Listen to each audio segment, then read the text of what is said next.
الحركة الكاملة اختفت في المجتمع العربي في زمن النبوة. من هنا قال إمامنا الجزري في مطلع كلامه: وحاذر الوقف بكل الحركة، لأنه لا أحد يفعلها، لا أحد يفعلها في زمن النبوة. ثم قال: إلا إذا رمت.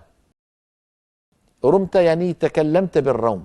الروم أيها الإخوة في اللغة مأخوذة من رام الشيء بمعنى أراده، رام الشيء أراده. ومنه قول السخاوي رحمه الله، أبو الحسن علي بن عبد الصمد السخاوي تلميذ الشاطبي، يقول: يا من يروم تلاوة القرآن. يروم يعني يريد، فالروم سمي روما يعني رام الحركة بمعنى أرادها، أتى ببعضها.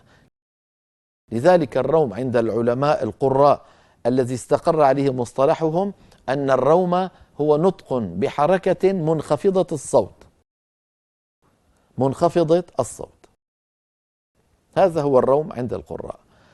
الإشمام عند القراء أيضا مأخوذ من أشممته شيئا من الطيب.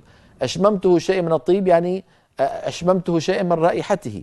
فكأن المتكلم عندما يسكن الحرف ثم يضم شفتيه صورة من غير صوت، مثلا يقول: وإياك نستعين. نستعين، يسكن النون ثم يضم مباشرة.